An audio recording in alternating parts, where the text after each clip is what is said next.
Yesu asifiwe. Kwa hiyo tupo katika kipengele namba 6, kinasema uhaba wa nguvu ya Roho Mtakatifu, na andiko letu la msingi katika somo hili kwa linatoka kitabu cha Ufunuo sura ya 3 mstari wa 15 hadi wa 17. Naona Mungu pale analionya kanisa la Laodikia, anasema najua matendo yako ya kwamba huu baridi wala huu moto, manake umepoa. Bwana Yesu asifiwe sana.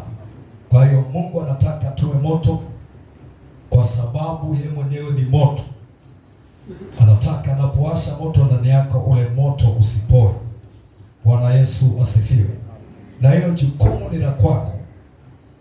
Sio kwamba Mungu ndo atafanya kila kitu. Yeye anachofanya ni kukuokoa na kukupa roho wake.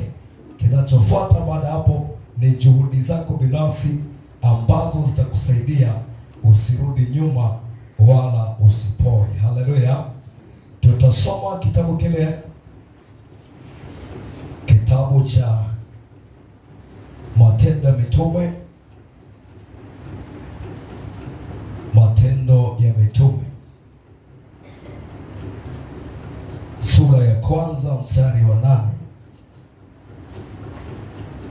Matendo ya Mitume sura ya 1 mstari wa 8 anasema, lakini mtapokea nguvu akisha kuajilia juu yenu Roho Mtakatifu, nanyi mtakuwa mashahidi wangu katika Yerusalemu na katika Uyahudi wote na Samaria na hata mwisho wa nchi. Bwana Yesu asifiwe. Kwa hiyo huwezi ukaitwa kanisa kama huna nguvu ya Roho Mtakatifu. Kwa hapa nawaambia watu wa kanisa la Matendo kwamba mtapokea nguvu akisha kuajilia juu yenu Roho Mtakatifu. Lengo la kumpokea, anasema mtakuwa mashahidi. Manake nyie ndio mtatumika kusambaza habari zangu katika Yerusalemu. Bwana Yesu asifiwe sana. Nyie ndio mtasababisha watu wa miji mingine waweze kunijua. Kwa maana nyingine, nyie ndio mtakuwa mawakili wangu. Bwana Yesu asifiwe sana. Kwa hiyo kanisa linapokuwa na Roho Mtakatifu linakuwa ni shahidi. Ni shahidi wa Mungu, ni wakili wa Mungu, linakuwa linafanya vitu vya kimungu. Hata watu ambao wako nje wanakuwa wanaonja kabisa kwamba hawa watu kweli Mungu yupo ndani yao. Bwana Yesu asifiwe sana. Tunaona baada ya pale hawa watu walipopokea nguvu, wakaanza kufanya kazi ya Mungu kwa ujasiri. Wakaanza kuonya kwa ujasiri. Wakaanza kukemea dhambi kwa ujasiri bila kujificha. Haleluya. Kwa nini? Tayari ile nguvu imeshaingia ndani, inaanza kufanya kazi. Wakaanza kufanya miujiza kwa sababu walipokea ile nguvu, na baada ya kuipokea waliitunza. Haleluya. Baada ya kuipokea waliitunza, walifuata masharti yote ambayo Roho wa Mungu anataka. Kwa hiyo wakatumika na nguvu ya Mungu kwa viwango vya juu. Na sifa moja wapo ambayo inakufanya ukae na Roho Mtakatifu ni kuwa mtu mtii. Jina la Bwana libarikiwe sana. Kwa hiyo kanisa la Matendo ya Mitume tunasoma mpaka leo, tunasoma habari zao. Kilichowafanikisha ni Roho wa Mungu. Kwa hiyo tunaona pia mtumishi Sauli alikuwa ni mfalme wa Israeli, alipakwa mafuta na Samuel. Wakati amepakwa mafuta, Roho wa Mungu alikuwa anatembea naye. Haleluya. mafuta yalikuwa yanamwakilisha Roho Mtakatifu.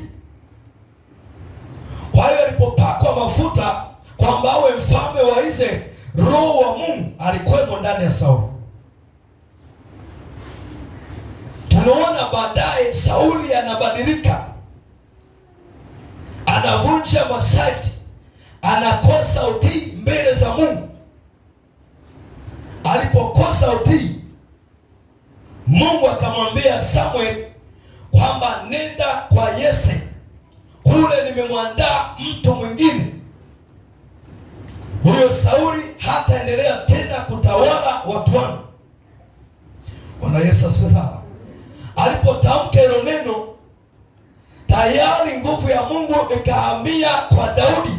Sauli akabaki peke yake, akaanza kutumia nguvu zake, akaanza kutumia uwezo wake, lakini ile nguvu ya Roho Mtakatifu ikawa imeondoka ndani. Bwana Yesu asifiwe sana. Alibaki kwenye kiti, lakini ile nguvu ya Roho Mtakatifu ikawa hamna ndani yake, ikawa imehamia kwa Daudi. Ilipohamia kwa Daudi, Sauli akaingiliwa na roho nyingine inaitwa roho chafu. Bwana Yesu asifiwe sana. Kwa hiyo akabaki mfalme, lakini mwenye roho chafu. Akawa anaanza kumuinda Daudi apate kumwangamiza, kwa sababu akajiona, mimi tayari kibali cha Mungu kimeondoka, kile kibali cha ufalme sina tena, amepewa mtu mwingine. Kwa nini Mungu amefanya hivyo? Kwa sababu Sauli alikosa utii. Bwana Yesu asifiwe sana. Kwa hiyo kupungua kwa uwezo wa Roho Mtakatifu, kwa nguvu ya Roho, hiyo ndio kinalipata kanisa kama kilichompata Sauli. Askofu akikosa utii, sio mchungaji akikosa utii, sio mwinjilisti, sio mtu gani yoyote aliyeokoka akikosa utii, Roho wa Mungu anaondoka. Bwana Yesu asifiwe sana. Anaanza kuongoza kanisa kwa nguvu zake na kwa akili zake na kwa elimu yake, lakini Roho wa Mungu anakuwa hayupo. Kwa hiyo leo tunaona viwango vya roho, vya udhihirisho wa Roho wa Mungu ndani ya kanisa vimekuwa kidogo, vimeshuka. Na huyu Roho ndiye anayetufanya tuwe kanisa halisi. Kama unatumika Roho wa Mungu, ndiye anayekufanya utumike kwa utumishi uliotukuka. Sasa huyo hayupo, sio amepungua tu, wakati mwingine hayupo kabisa. Kwa hiyo tunakuwa kituko. Bwana Yesu asifiwe sana. Mbele ya shetani tunaonekana sisi hatuna akili, hatujielewi. Hata Mungu mwenyewe anatuona tumeshapotea, kwa sababu nguvu zake ndizo ambazo zinatufanya tuite kanisa. Wanafunzi wa Yesu waliitwa Wakristo kwa sababu gani? Kwa sababu ya matendo, kwa sababu ya madhihirisho ya Roho Mungu ambayo yalitembea nao. Sasa leo hatuna, tumeendekeza sana vitu vingine, lakini kwa habari ya Roho Mtakatifu watu wamepuuzia. Sema Yesu tusaidie. Kwa hapa anasema mtapokea nguvu akisha kuja juu yenu. Maana yake Roho Mungu akija mara moja, unapewa kazi wewe ya kuhakikisha huyo roho hazimiki, na Roho Mungu anazo mbinu za kukufanya usizimike. Jina la Bwana libarikiwe sana. Mbinu anazo mwenyewe. Ndio maana wewe unapo Roho Mungu anapoingia ndani yako, yeye ndo atakiwa umsikilize. Sauli alijiongeza, kaambiwa na Mungu, nenda ukaue watu wa Amaleki, usibakize kitu. Bwana Yesu asifiwe sana. Wala usibebe kitu chochote kutoka kwenye ile nchi uje nacho huku, maana kila kilichomo Amaleki ni kimenajisika, kimekuwa machukizo. Hatukute dhahabu ni chafu, haifai. Hatukute ndama aliyenona ni mchafu, amesha najisiwa, ni machukizo. Alipofika kule akafanya ya kwake. Bwana Yesu asifiwe sana. Akajiongeza, anasema nimefanya hivyo ili nimtolee Mungu sadaka. Mungu akamwambia, utii bora kuliko sadaka yako. Bwana Yesu asifiwe sana. Mungu anapenda sana roho yako kuliko mali zako. Unaweza ukawa huna mali, lakini unapokuwa na moyo, umempa Mungu moyo wako, Mungu anapendezwa na wewe kuliko anayetoa dhahabu, kuliko anayetoa dola. Haleluya! Mungu anapendezwa na roho yako. Kwa hiyo tangu pale ufalme wa Sauli ukalaluliwa. Sasa hapa sio tu kwa wafalme, hata wewe uliokoka ni mtoto wa kifalme. Haleluya! Unapopuyanga, unaacha maagizo ya Mungu, unafanya ya kwako, unajiongeza kitu ambacho Mungu hajakwambia, unajiongeza. Mungu analarua ufalme wake ndani yako, unabaki peke yako. Bwana Yesu asifiwe. Unaanza kwenda mwenyewe, uwepo wa Mungu na kuondokea, unabaki peke yako. Unaanza kukosa amani kwa sababu Mungu amekuacha baada ya kupuuzia sauti yake, na roho Mungu anaondoka ndani yako. Bwana Yesu asifiwe sana. Luka sura ya 4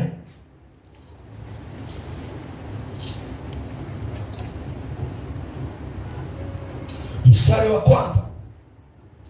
Kisha Yesu alipandishwa na roho nyikani ili ajaribiwe na Ibilisi.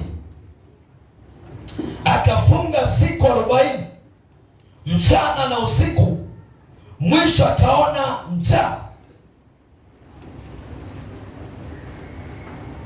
Mjaribu akamjia akamwambia, ukiwa ndiwe mwana wa Mungu, amuru kwamba mawe haya yawe mikate.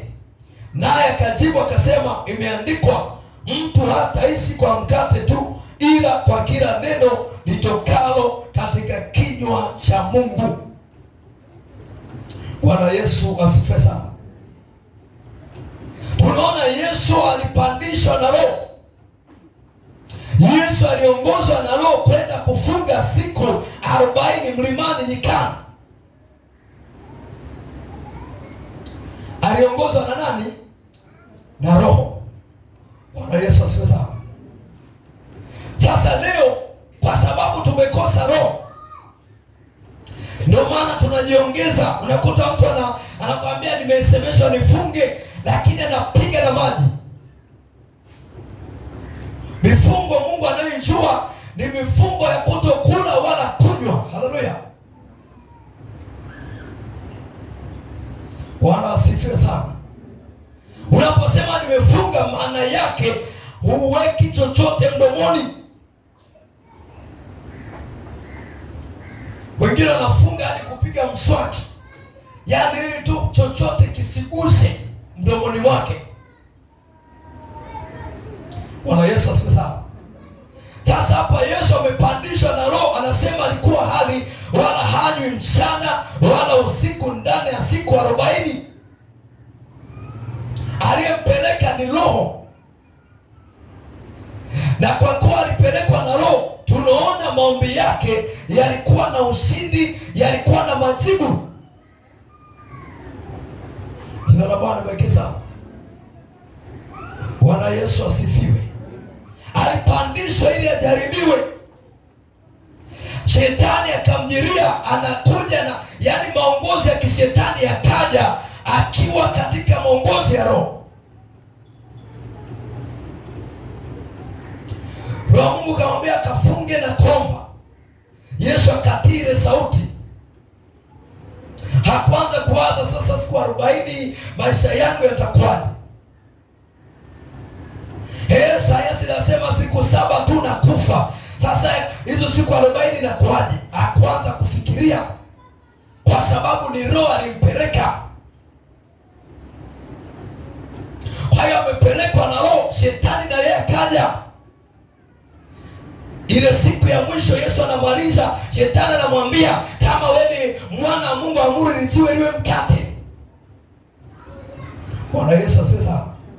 Unapokuwa na Roho wa Mungu, unakuwa unajua pia roho wa shetani yukoje na sauti yake ikoje, unagundua. Sio kila kinachokusemesha ni Mungu. Haleluya. Sio kila sauti unayosikia ni Roho wa Mungu anakuambia. Hapa Yesu kweli alikuwa na njaa. Njaa kabisa imeshamkamata, maana mfungo sasa umeshaisha. Na njaa imemkamata, anataka ale. Ndio maana unapokuwa na uhitaji wa jambo lolote unatakiwa kuwa makini. Bwana sasa. Shetani anakuwepo hapo. Hapa Yesu anahitaji chakula. Shetani anamwambia, geuza hilo jiwe upate kula. Uwezo alikuwa nao, lakini alitafakari, huyu anayeniambia ni nani? Bwana Yesu asifiwe. Shetani anaweza kukuambia fanya hiki, fanya hivi na hivi, na wewe unaona kabisa kitanisaidia, ni faida yangu. Cha kutunza hapo na kuzingatia ni nani anakuambia. Bwana Yesu asifiwe. Ni nani anayekwambia? Kama ni Mungu kasema geuza, geuza. Amina. Hapa Yesu akagundua ni kweli nina njaa na uwezo wa kugeuza ninao, lakini ni nani ananiambia? Haleluya. Bwana Yesu asifiwe. Ni shetani linakuja na kuambia mke wako ni fulani, na wewe unakubaliana nao kwamba bila shaka, Bwana Yesu atusaidie sana, bila shaka kweli ni yeye mwenyewe. Mashetani anajuaga, yanaonaga mapema, sio yanaonaga ya mbele. Wenzetu hawakuyapa nafasi ya kuyasikiliza. Haleluya. Bwana asifiwe. Kwa hiyo Yesu akasema ni kweli njaa ninayo, lakini ni nani anayeniambia? Alipogundua ni shetani, kamwambia imeandikwa, mtu hatoishi kwa mkate bali kwa kila neno litokalo wapi? Kwenye kinywa cha Mungu. Bwana Yesu asifiwe sana. Sasa wewe una shida, kuna shida unayo, na Mungu anajua namna ya kukutoa kwenye hiyo shida. Kama hapa Yesu aliambiwa kafunge, kuna mambo alikuwa anayoomba kwa habari ya huduma yake. Hapa shetani yeye kaenda ili haribu ule mfungo, ili yale aliyoomba yote yawe yameenda bure. Bwana Yesu asifiwe sana. Na Mungu pale asingeangalia kwamba umefunga siku ngapi, manake yeye angefanya tu kukausha, kufuta ile miujiza ambayo alikuwa ameshampa Yesu baada ya yale maombi, angefuta. Mwambie jirani yako kuwa mtii. Kinachomfanya Roho wa Mungu adumu ndani yako ni utii. Unapokosa utii, Roho wa Mungu lazima aondoke. Hapa Yesu alitii. Roho wa Mungu anamwambia kafunge, alitii. Lakini cha pili, alipoona shetani anataka mdanganye, aligundua kwamba hii sio sauti ya Mungu. Bwana Yesu asifiwe. Kuwa makini unaposikiliza sauti. Nasikia ndani hivi. Nasikia ndani naambiwa hivi. Naambiwa hivi. Kweli Mungu anasema, amina. Mungu anazungumza kwa sababu Mungu wetu sio sanamu. Lakini unajua kutofautisha. Wakati mwingine shetani anaweza kaja na majibu ya hitaji lako. Amina. Una uhitaji kweli kweli, akaja na majibu. Unataka kazi, fanya 1 2 3. Bwana Yesu asifiwe. Unakutana yani umekamatika kiuchumi kweli kweli. Unatafuta ajira ni ngumu. Bwana Yesu asifiwe. Ajira hazipatikani. Maisha yamekukamata. Umepeleka baroko na kule hamna kitu. Anaona unahangaika. Mwisho wa siku unasema yani sasa kazi yoyote kija mimi naenda. Haleluya. Bwana asifiwe sana. Mwisho wa siku kazi inatokea. Unakimbilia kusema asante Mungu umejibu. Una uhakika ni Mungu? Haleluya. Hapo wengi wanapoteaga. Lazima ujiulize kwamba kweli nimeomba na ninaona kabisa nilichokiomba hiki hapa kinakuja. Lakini je, ni Mungu kweli ama ni nani? Kazi zipo, lakini baadhi ya kazi zinaweza zikakutoa kwa Mungu. Amina. Haleluya. Biashara zipo nyingi, lakini kuna biashara ukifanya yani wewe kwa Mungu unatoka. Ndio maana wengi wakishaingia kazini kiroho wanakufa. Amina. Kiroho wanakufa, anakuwa tena sio shahidi wa Yesu, anakuwa shahidi wa kuzimu. Kwa nini? Alikuwa na shida sana, amebanwa sana. Kwa adui akamsogezea muujiza. Kwa adui anatumia kuwanasa watu kupitia matatizo yao. Sema Yesu nisaidie. Sema tena Yesu nisaidie. Anatumia njia hiyo kuwabana wengi kwa sababu ya shida. Kwa sababu ya njaa. Unapokuwa na njaa kweli kweli, adui anakuletea mtu. Haleluya. Anakuletea mtu. Leo unaweza kusema asante Mungu, asante Mungu, kumbe umepatikana. Jina la Bwana pekee sana. Ndio maana sisi Mungu wetu anasema, anaongea kabla hujafanya chochote, hujafanya maamuzi, uliza. Bwana Yesu asifiwe sana.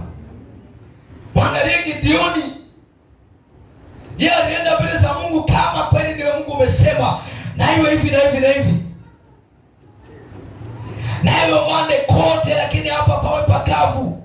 Mungu akathibitisha, bado akasema itoshi.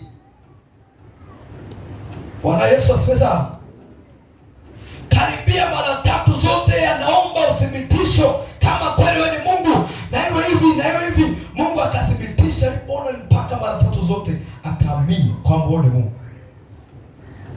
Bwana Yesu asifiwe sana. Sasa wewe mara moja tu tayari unasema tayari Mungu kashafa, utakuja kunasa kwenye mtego. Bwana Yesu asifiwe. Ndio maana wengi wanalia, wanajuta, Mungu kwa nini wewe ndio ulinipa, kwa nini imekuwa hivi? Mungu anabaki anakushangaa, nilikupa saa ngapi? Haleluya. Saa ngapi nilikupa? Lini nilikwambia nimekupa?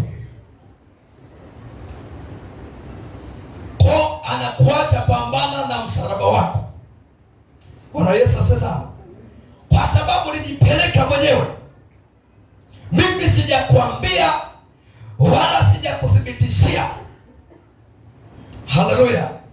Umejipeleka kwa pambana mwenyewe. Sema Yesu nisaidie. Kwa hiyo kanisa limepungukiwa na nguvu ya Roho. Kanisa linaenenda kimwili, Roho Mungu hayumo. Soma kitabu cha Galatia. Wagalatia sura ya 5.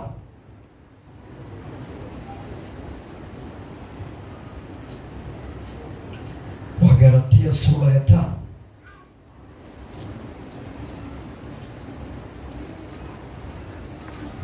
Mstari wa 16 nasema, basi nasema enendeni kwa Roho, enendeni kwa Roho, wala hamtatimiza kamwe tamaa za mwili, kwa sababu mwili utamani ukishindana na roho kushindana na mwili, kwa maana hizi zimepingana, hata hamwezi kufanya mnayoyataka. Lakini mkiongozwa na Roho hampo chini ya sheria. Jina la Bwana bariki sana. Bwana Yesu asifiwe. Unapokuwa umeokoka, ndio maana Yesu huwa halazimishi mtu kuokoka, na alisema kabisa kwamba hesabu gharama. Jina la Bwana bariki sana. Lakini pamoja na kwamba utahesabu gharama, bado anakupa msaada. Manake ushindi kwa nguvu zako, anakupa Roho wake. Bwana Yesu asifiwe sana. Anakupa Roho wa kukusaidia kwamba usipotee, usirudi tena dhambini. Anakupa nguvu. Kwa hapa anasema enenda kwa Roho. Kuenenda kwa Roho manake ni kufuata sauti ya Roho, ni kufanya mapenzi ya Roho Mtakatifu. Bwana Yesu asifiwe sana. Kila aliye na Roho anaongozwa. Lakini ukipuuzia maongozi yake, anakuacha, ndio utakuta mambo ya kimwili yanakuwa na nguvu. Unakuwa mwombaji sana, lakini msengenyaji sana. Haleluya. Ni mwombaji sana, lakini kwenye vikao vya ombea ukosi.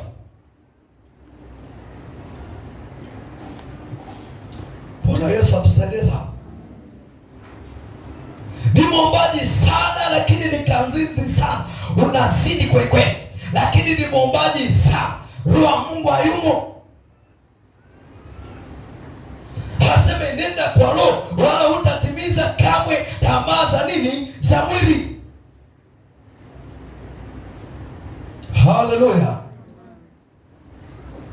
Leo mafasheni ya ovyo ovyo yanaingia kanisani kwa sababu watu wanaenenda kimwili. Anataka apendeze tu kwa nje. Biblia inatuambia kujipamba kwenu kusiwe tu kwa nje, amina, bali kuwe kwa utu wa ndani. Kule ndani ndio upendeze. Kuna faida gani mimi nikakuona umependeza, lakini Mungu anakuona ni mchafu, umechafua hali ya hewa? Kuna faida? Haleluya.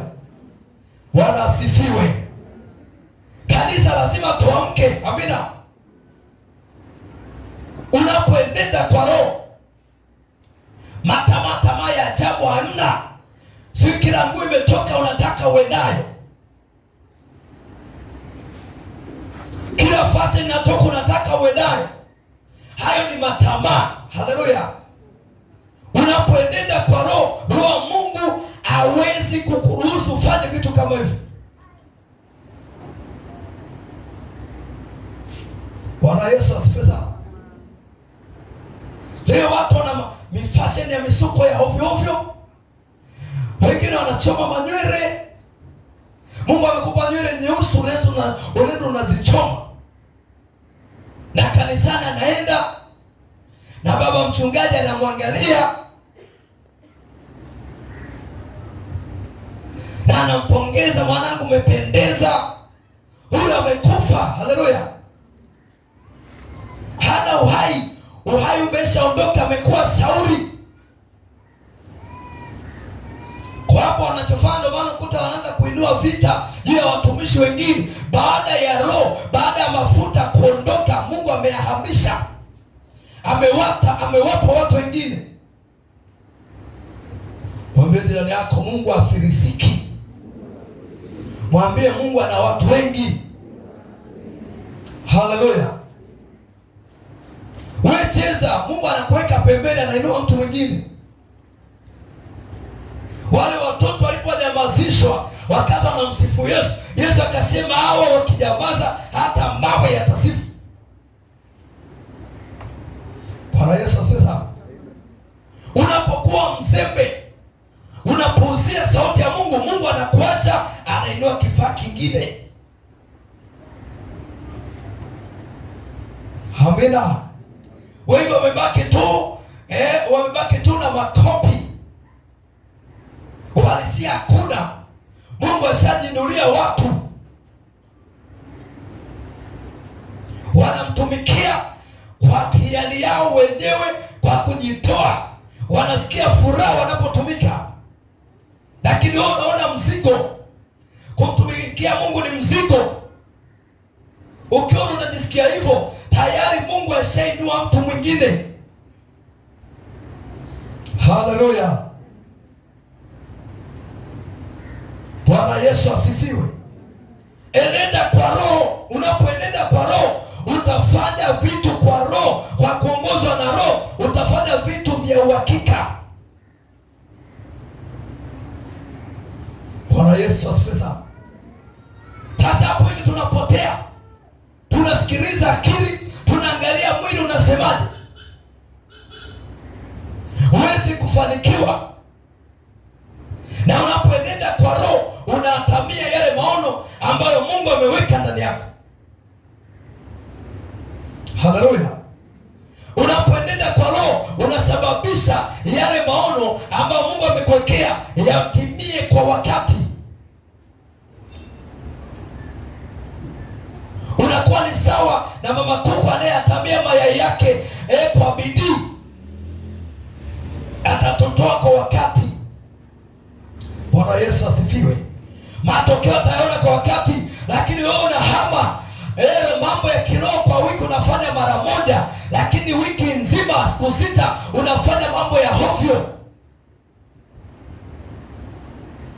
Unakuwa ni sawa na kuku ambalo halikai kuatamia mayai, daima linatoka nje, lina njaa muda wote. Mwisho wa siku yale mayai yataharibika, halitatotoa, litabaki kama lilivyo. Haleluya. Bwana Yesu asifiwe. Mungu ameweka kitu ndani, ili hicho kitu kitokee, akakupa Roho, ili uwe Roho kusaidie kufikia kwenye kusudi.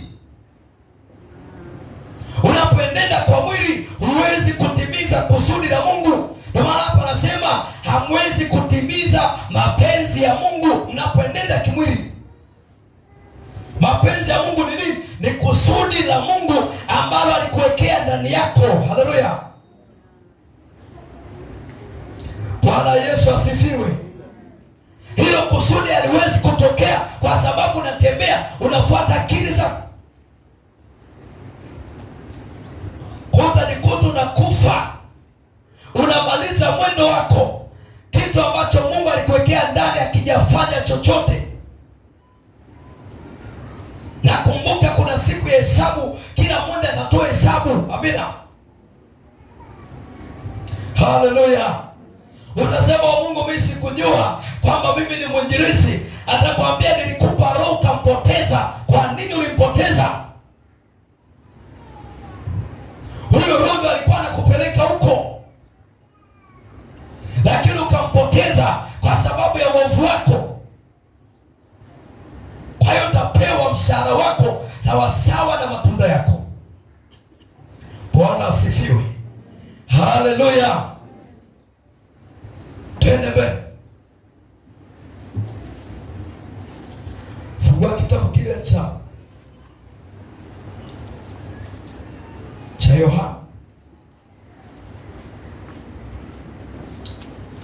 Yohana Mtakatifu sura 16.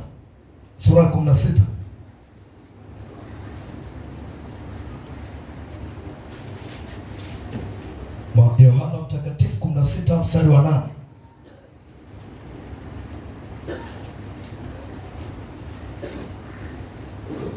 Au tuanzie wa 7 pale. Anasema, lakini mimi nawaambia iliyo kweli,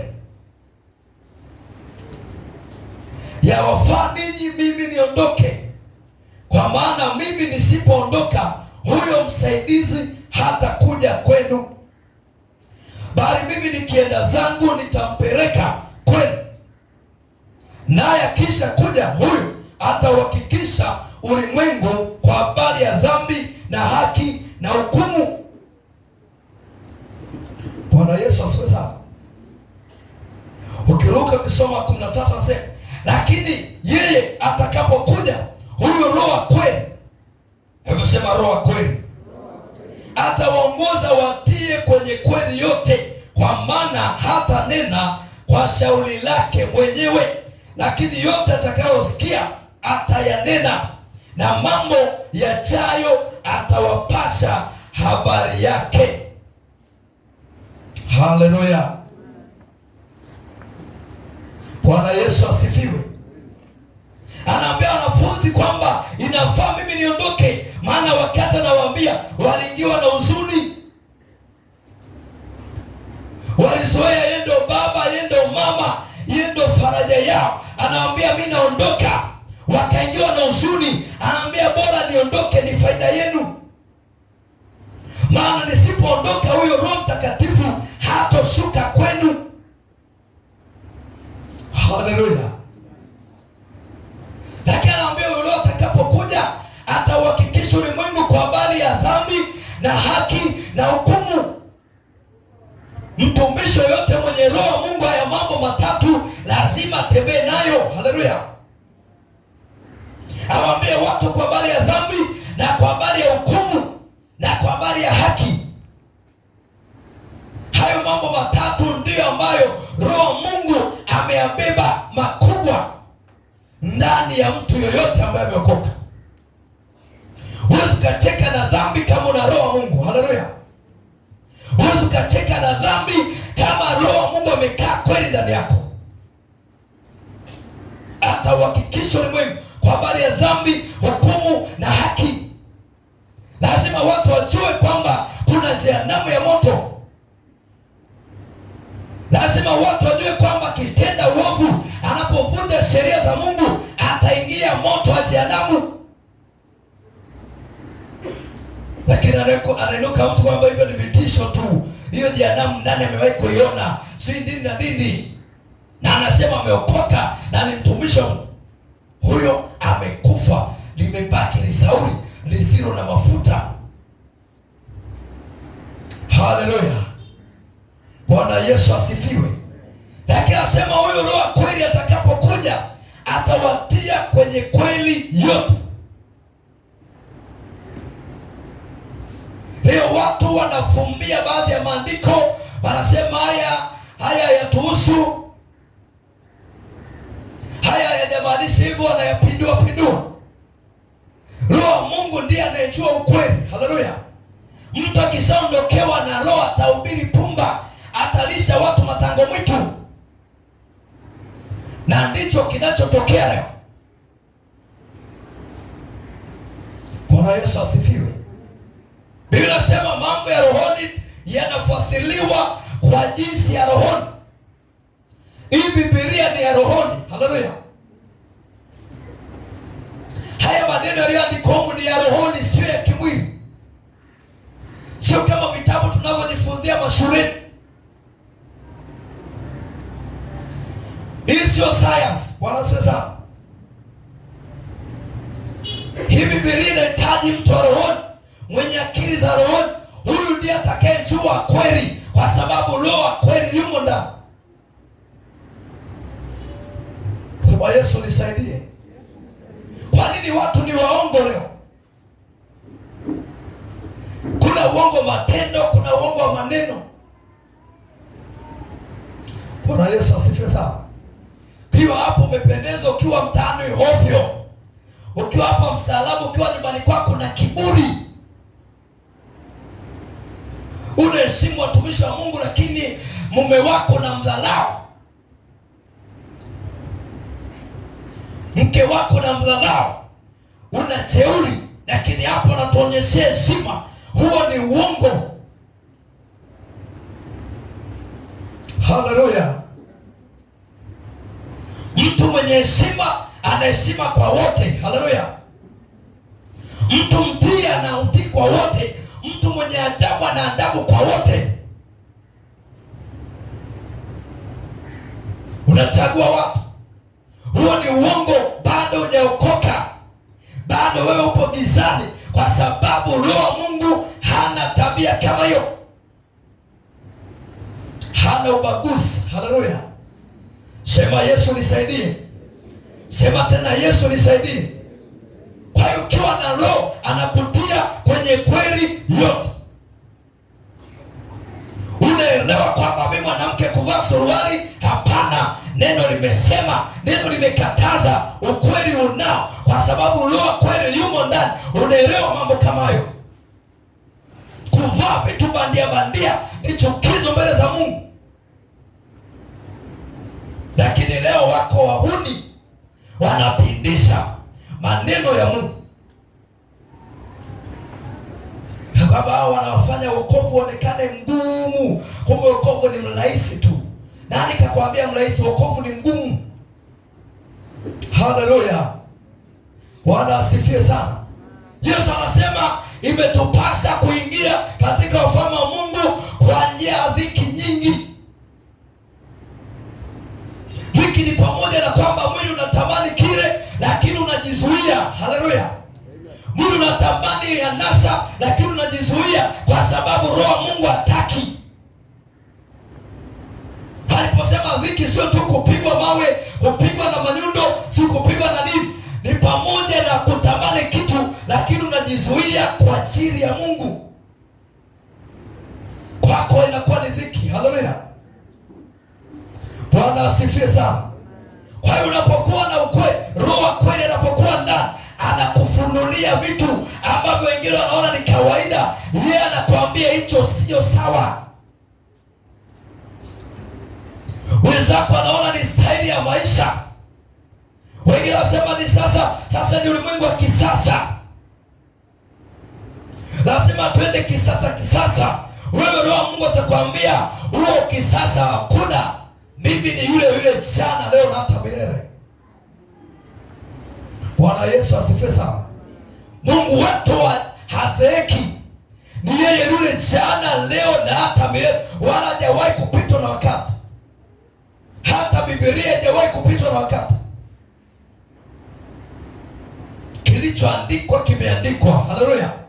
Hakuna kupindisha. Haleluya. Bwana Yesu asifiwe.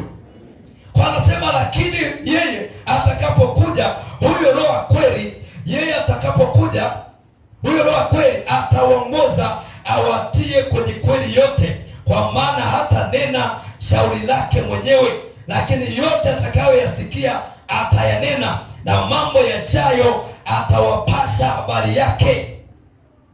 Haleluya. Roho wa Mungu anaweza kukupasha hata kwa habari ya mambo yajayo. Yusufu alijulishwa mapema kwamba wewe ni mtu mkuu. Bwana Yesu asifiwe sana. Fikiria wewe unajijua ni mtu mkuu, lakini saizi bado uko dhaifu. Utamtendaje Mungu dhambi? Jina la Bwana libarikiwe sana. Yusufu alipojulishwa kwamba ni mtu mkuu, akajinyenyekeza zaidi mbele za Mungu ili afikiri hatima. Haleluya. Akaanza kuogopa dhambi kama ukoma.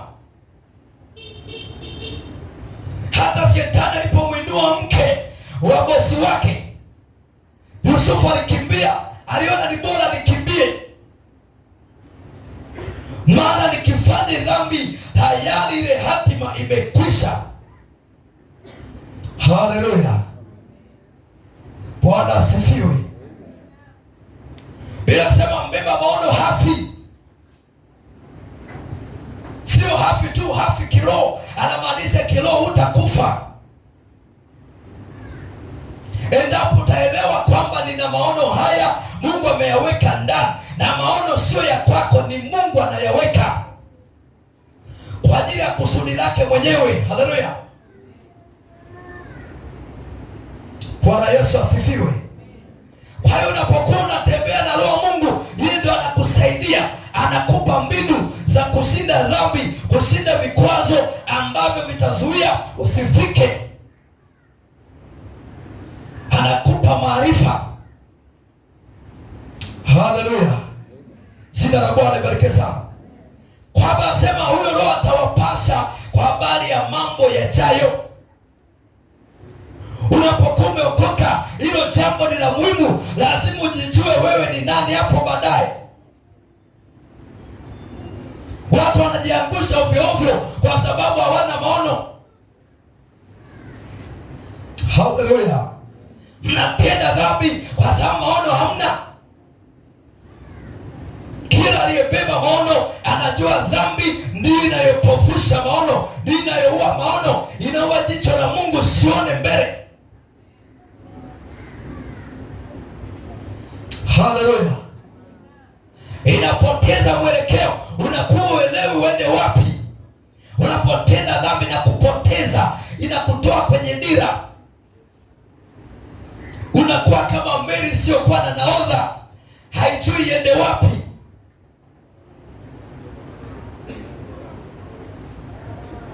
Bwana Yesu asifiwe sana. Kwa hiyo tunaposema ishi utakatifu, tunakusaidia ni kwa faida yako, ili utimize kusudi la Mungu. Sasa mwingine asiye na maono, hili kanisa lina sheria ngumu, hili kanisa wamezidi, nenda kafe. Haleluya. Kafie mbali huko, si hatudaiwi. Utasota hapa duniani, kisha utaishia jehanamu ya moto. Kama unaona hizi injili ni kali, inakuumiza, inakuhamisha kanisa, we hama tu. Lakini Mungu utakuja kumweleza. Haleluya.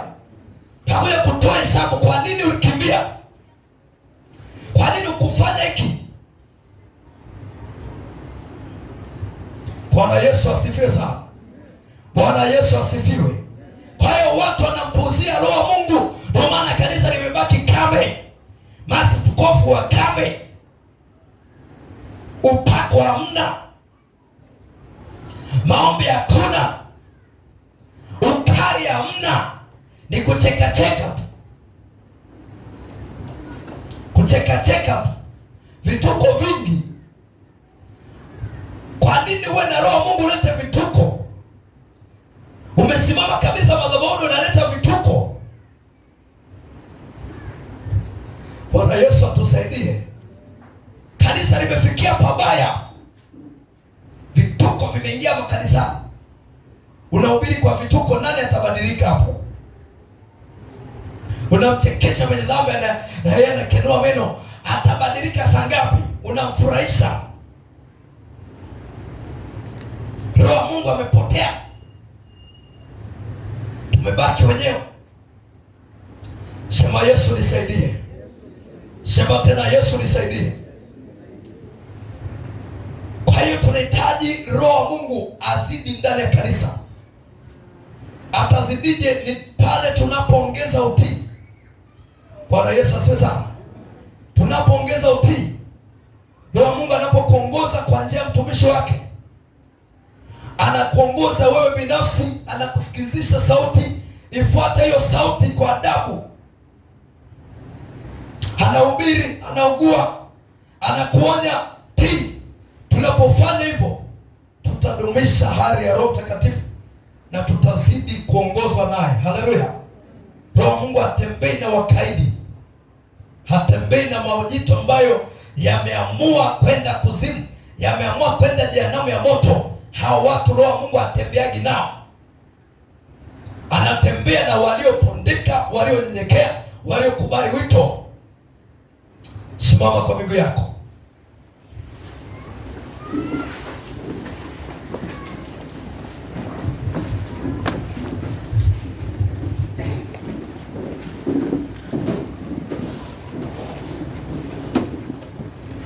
Taendelea siku nyingine, muda wangu umeisha. Na mikono yako juu.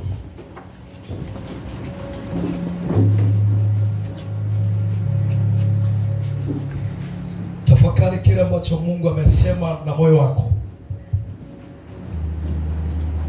Jiangalie kama unaongozwa na Roho ama unajiongoza mwenyewe.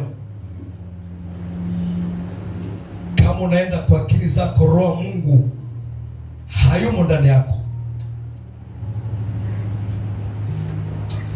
Bwana Mungu, tunakuja kwako, tufanye kama wewe upendavyo. Bwana Mungu, tunakuja kwako, utufanye kama upendavyo. Bwana Mungu, tunakuja kwako, utufanye kama upendavyo. Bwana Mungu, tunakuja kwako, utufanye kama upendavyo. Utufinyange,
nenda mbele za Mungu sawa sawa na neno ulilosikia.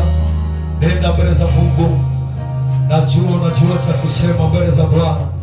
Baba yetu na Mungu wetu aliye hai, asante Jehova kwa ajili ya neno lako. Asante Mungu kwa kusema nasi asubuhi ya leo.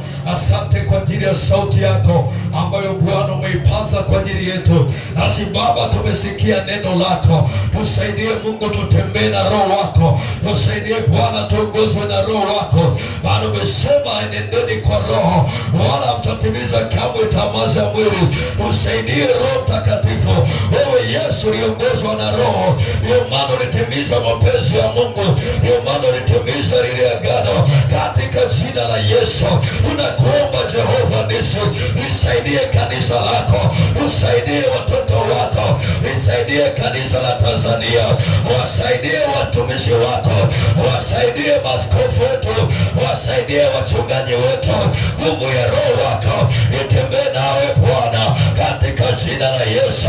Nguvu ya Roho wako itembee na wainjilisti, itembee na waimba kwaya, itembee na wanaprezi, itembee na mashemasi, itembee na watumishi wako, itembee na waamini wako. Tunaomba neema yako, ile neema ya Roho Mtakatifu itembee ndani ya kanisa lako kwa jina la Yesu, kwa damu ya Yesu. Tunaenenda kwa akili zetu, tunaenenda kwa uwezo wetu. Tusaidie Bwana, rehema zako usiachilie Bwana juu ya kanisa lako. Rehema zako usiachilie Bwana juu ya watumishi wako. Tumekosa utii mbele zako, tumepuuzia sauti yako, tumepuuzia maagizo yako. Turehemu Yesu, turehemu kwa damu yako, katika jina la Yesu. katika jina la Yesu, katika jina la Yesu. Achilia rehema zako, achilia rehema zako juu ya madhabahu yako, juu ya watoto wako, juu ya watumishi wako, juu ya wateule wako, kwa jina la Yesu. Tumewekeza mwilini, rohoni tumejisahau. Tusaidie Bwana, tuwezeshe Bwana, neno lako litusaidie, liturejeshe kwako, liturejeshe kwenye nafasi. Asante Bwana, liturejeshe kwenye nafasi zetu kwa damu ya Yesu, kwa damu ya Yesu. Tunasi neema yako, tunasi uwepo wako, utembee nasi tena kwa jina la Yesu. Achilia mwamko ndani ya kanisa, achilia uamsho wako ndani ya kanisa lako. Kila mmoja Bwana awe na shauku na roho wako, kila mmoja Bwana aongozwe na roho wako kwa damu ya Yesu, kwa damu ya Yesu. Tunakuinua Yesu, maana unatupenda. Tunakuinua Yesu, maana unatujali. Ninaliweka kanisa lako mikononi mwako. Nguvu yako Bwana iendelee kutembea nao kwa jina la Yesu. Roho Mtakatifu endelea kusema nao kwa habari ya neno hili katika jina la Yesu. Endelea kuwapa mafunuo juu ya maneno haya ambayo umesema nasi asubuhi ya leo katika jina la Yesu. Shetani una mamlaka juu ya kanisa, una mamlaka juu ya madhabahu ya Mungu, una mamlaka juu ya watumishi wa Mungu. Utawapoteza. Hiyo roho ya potevu tunaikataa, hiyo roho ya kupoa, hiyo roho ya kurudi nyuma tunaikataa kwa damu ya Yesu, kwa damu ya Yesu. Tembea na kanisa lako Roho Mtakatifu, tembea na watumishi wako, tembea na watoto wako kwa jina la Yesu, kwa damu ya Yesu. Ninakuadhimisha Bwana, ninakurudishia tukufu kwa yote ambayo umenitumia asubuhi ya leo kuyafikisha mbele ya watumishi wako. Ninaomba hili neno Bwana likakuzalia matunda katika jina la Yesu. Ninaomba nikiamini, wote tuseme